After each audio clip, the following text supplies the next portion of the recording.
Hello, good morning, good afternoon, whatever time of day it is for you. I hope you're having or have had a beautiful and blessed day.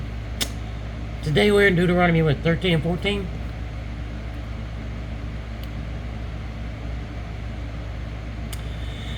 I'm not going to beat up or get into a whole bunch of stuff here. We'll just say pray about all the things we ever talk about.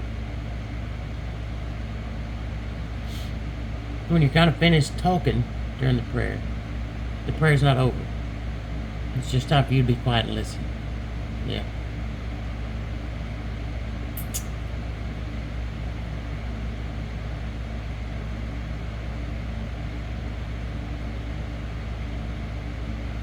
Pray for people, love people, forgive people. But don't allow people to drag you down or away from God. I was a young man. And I didn't go to church as a young man. But I knew some preachers and pastors, right? I mean, if you grew up where I grew up, everybody knew something. Yeah. And a friend of mine had gotten... I guess we all tried things we shouldn't have at the time. But a friend of mine had gotten further down the road. And it seemed like he wasn't going to come back. He did eventually. But it took years and some jail time. It was no good.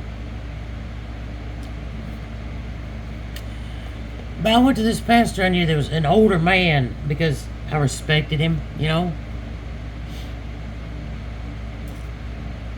And we sat down and we were at his church. I met him at his church. Nobody was there. It was just like middle of the week. He was there working.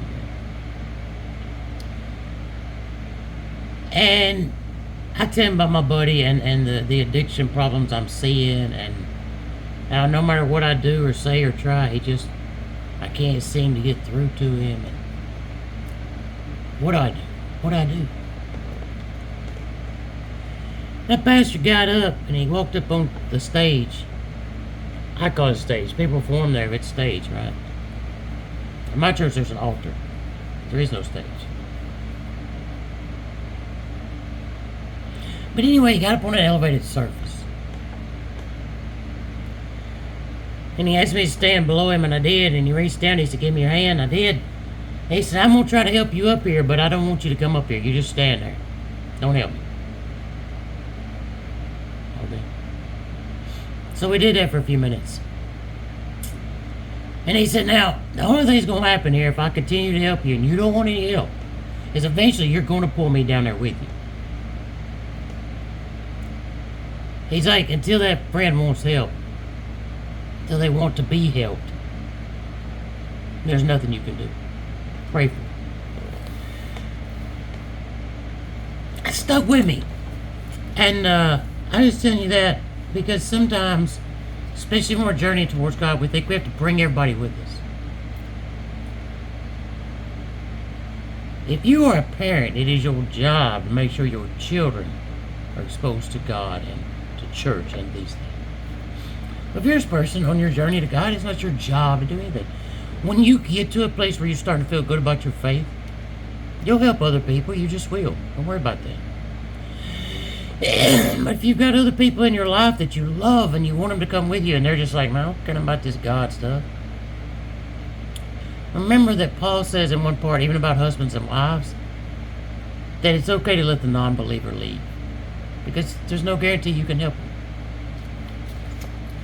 If all they're going to do is drag you down, stop trying to pull them up. Chapter 13, every word that I command you, you shall be careful to observe, neither adding to it nor subtracting from it. If there arises in your midst a prophet or a dreamer, who promises you a sign or a wonder, a dreamer like somebody doing oracle stuff, right?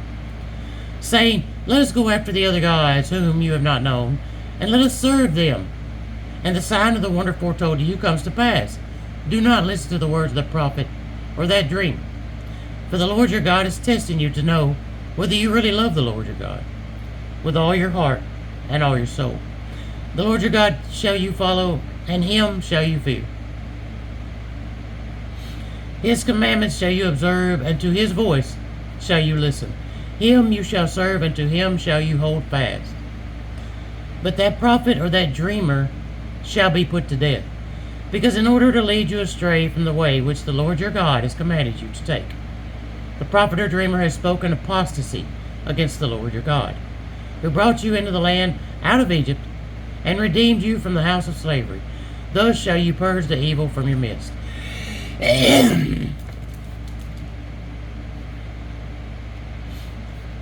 Boy, this was all put together a very long time ago. Some of it was written a really, really, really long time ago. Some not as long. But it was all put together in this book between 300 and 400 AD. If you just kind of look it up with what the church was doing and trying to decide what things should be in this book, right? Wasn't one guy deciding. They realized that was stupid and we're just humans. There was a group, they call them the church fathers. Anyway, a group of church fathers, older men, respected men, who had great faith, who read over so much that had been written during the life of Jesus Christ and before, and decide as a group, not one guy, as a group. Hopefully, their thought was, if we do this as a group and the Lord is with us, we will pick the right thing. We'll pick the things that should be in the Bible, and we'll leave out the things that were maybe well written and good and stuff and knowledgeable and whatever, but not necessarily from God.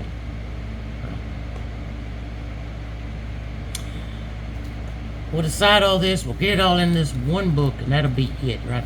And there's a reason they include stuff where God tells you don't be added to or taken away. They didn't think you should do that, right? If they decided as a group and God was with them, then you should never change the Word of God. But we did. A lot.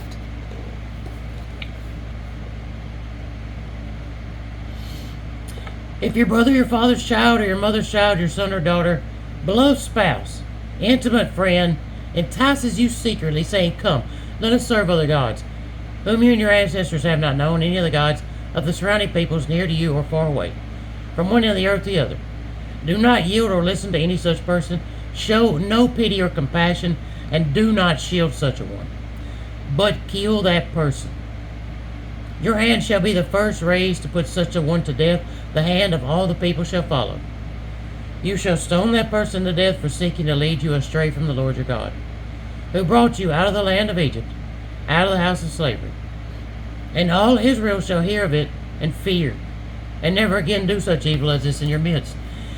If you hear it said,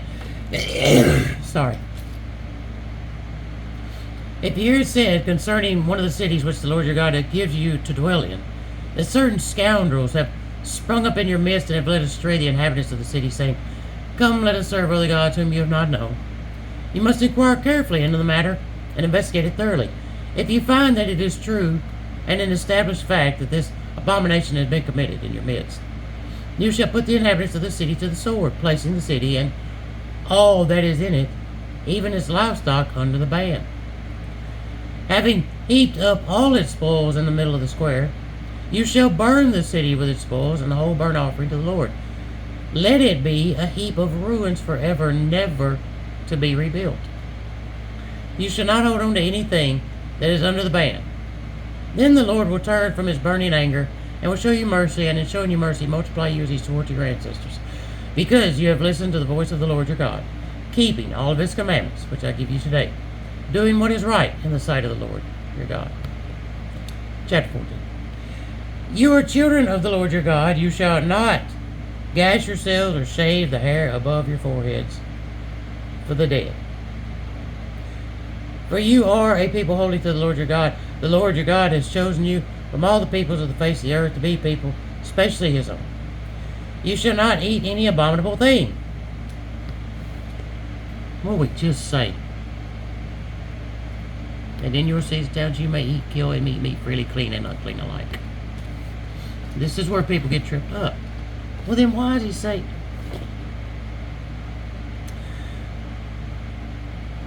Read it, or listen to me read it, or listen to somebody else read it, and then read it again. Remember that even the disciples of Christ, the ones he chose, when he would get up and tell a parable, they would go, "Huh? What? And he would explain it. And they would go, huh? And he'd go, man, y'all are big. And he'd explain it again. My point is that we are not the chosen 12 of Christ. And they struggled. It's okay to struggle. Just keep working. I know you want me to answer this, but I'm not going to.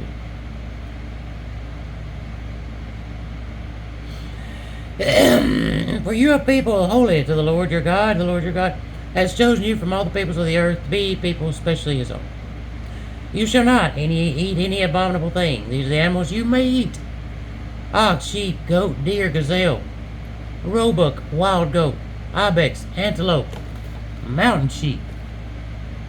Any among the animals that has divided hooves, with the foot cloven in two, and that use the cud, you may eat. And that use the cud. But you shall not eat any of the following that you could, or have cloven hooves: camel, the hare, the rock badger, which indeed chew cud, but do not have divided hooves. They are unclean for you. And the pig, which indeed has divided hooves, with cloven foot, but does not chew the cud, is unclean for you. Their flesh you shall not eat, and their dead bodies you shall not touch. Now, we know about things that come from dead pigs and stuff now. Not touching dead pigs that you didn't kill and like right there when it died. It's a good idea. Solid. But remember, this has all been fulfilled by Christ. Christ comes and tells us nothing you can put in your mouth can make you unclean. When you lie to people, when you misrepresent yourself or others, when you do these things, that stuff coming out of your mouth, that will make you unclean. That can make you unclean, but nothing you eat, nothing you drink can make you unclean. Not now. We read the Old Testament because it matters. It matters because when Christ says that, you understand, oh, well, it used to be different. And you really understand it because you've read it, you'll know. But, right, let's keep in mind that when Jesus comes, he changes a whole lot of things.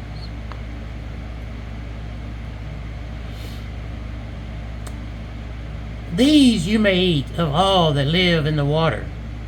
Whatever has both fins and scales, you may eat. Again, remember, we talked about this.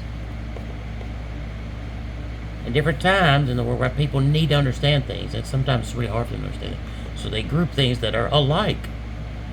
Stuff in the ocean or in the lake or in the pond or in the river ought to have scales and fins. If it's missing one of those things, it's unclean. Simple as that, right? Because it doesn't belong with the rest. It doesn't fit.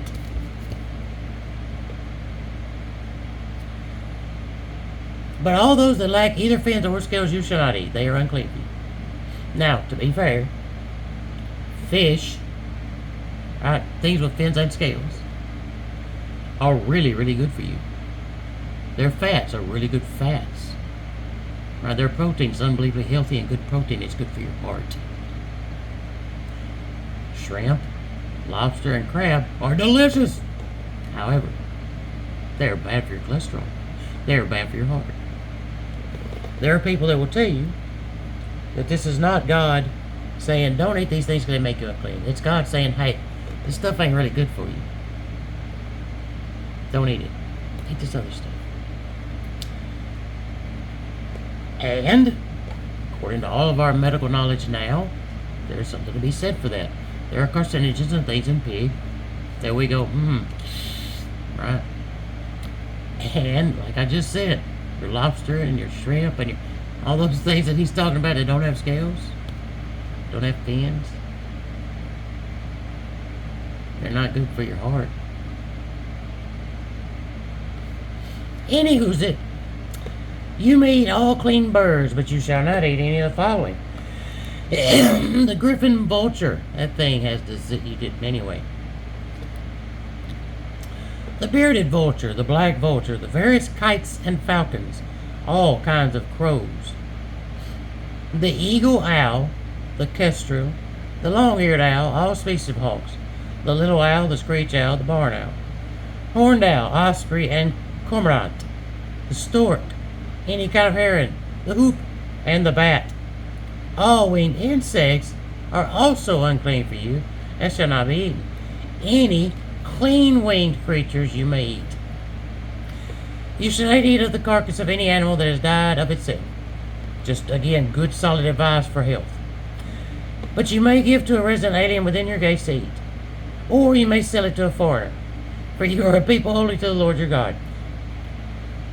You shall not boil a young goat in its mother's milk. There's a lot of argument about why. I don't have a good answer for that one.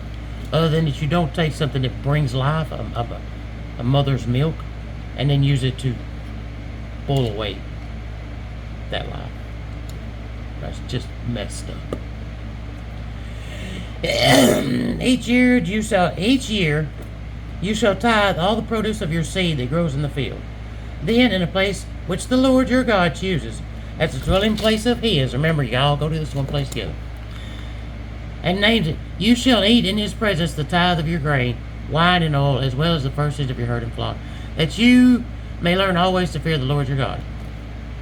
I want to point this out just real quick. Tithe. You gotta tithe. What do they do with their tithe? I'm giving it to the church.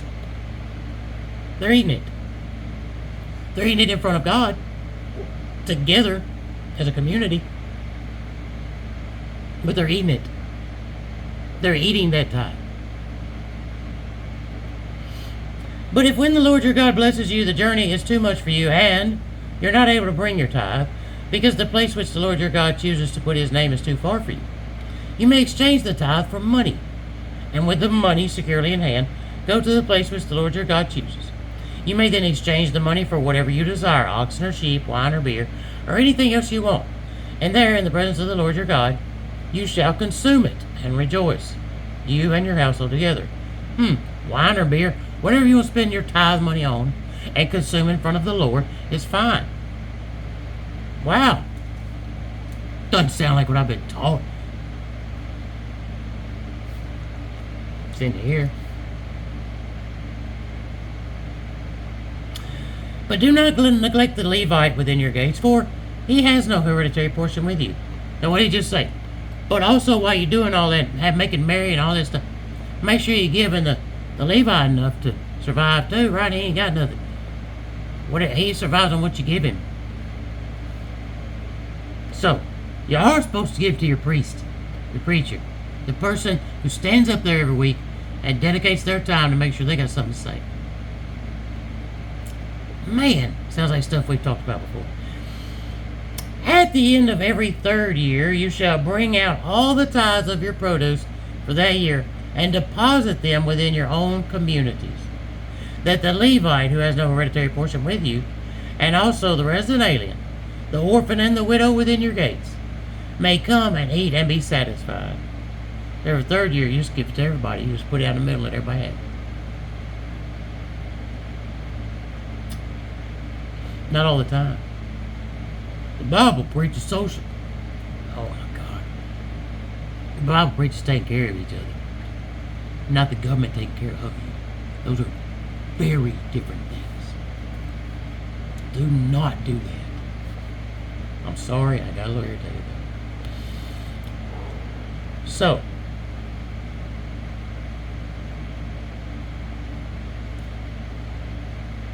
we know now tithing might be a little different than we thought.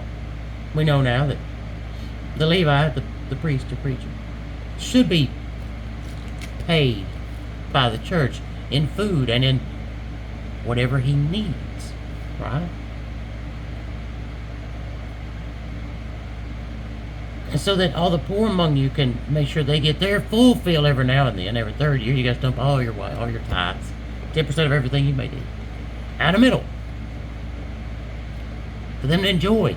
But it's not about money, is it? It's never about money. The only time it's about money is when you had to sell off some stuff so you could bring your tithe money with you because you lived too far to bring all your animals, or all your grain, or all your wine, whatever it was that you make, because you might have a vineyard, right? So you sold enough of all your stuff you put aside to get tithe money.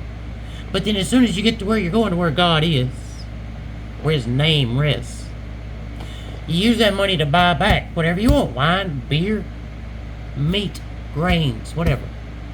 and enjoy it there in front of God with the community. Not about paying your due. Sorry. So that the orphan and the widow within your gates may come and eat and be satisfied, so that the Lord your God may bless you in all that you undertake. The word of the Lord. Thanks be to God. I'm not going to beat a bunch of stuff up today. I get off on stuff a lot and I talk too much maybe. So I'm just going to say pray. Love one another. Forgive one another.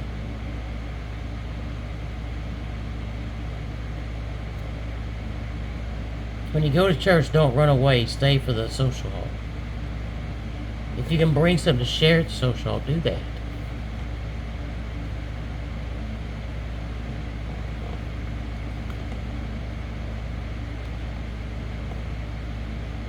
If you pay attention to this book, you're going to see from the very front of it to the back, not in this part or in that part, front to the back, what it teaches more often than not. It's down the middle of the road. Does that make sense to you? Moderation. Yeah. It doesn't say never drink. It says don't be a drunkard. Moderation. It doesn't say don't eat. It says don't be a glutton. Moderation. It doesn't say work your fingers to the bone every day of the week. It says work when you need to and be leisurely when you can. And especially at least one day a week, don't do nothing you don't have to. Moderation. The only thing that this book teaches us that is not to be in moderation is our love for one another and our love for God. Our zeal to be a better Christian, to be a better human being. And all other things should be moderation.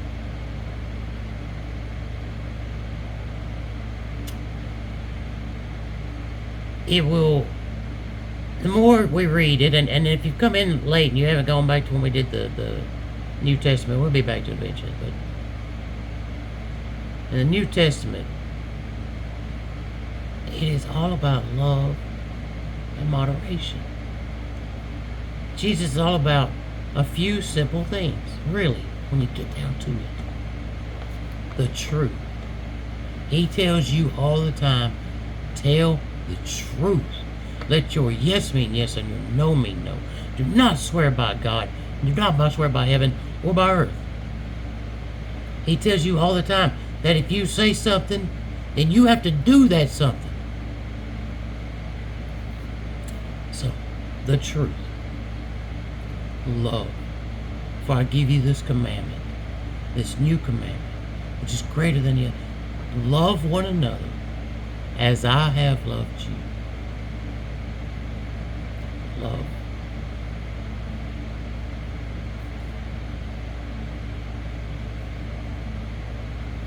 And forgiveness.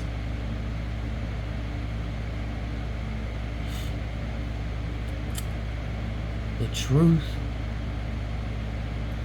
love, and forgiveness. Those three things are palpable in the Bible. In the New Testament, they reach up and slap you all the time.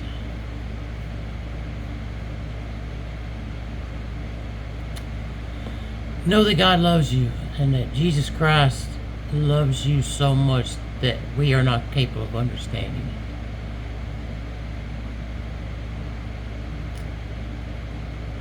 We fail Him a great deal. But He loves you just the same. He's rooting for you. Y'all have a beautiful and blessed day. I love you. Jesus Christ loves you a whole lot.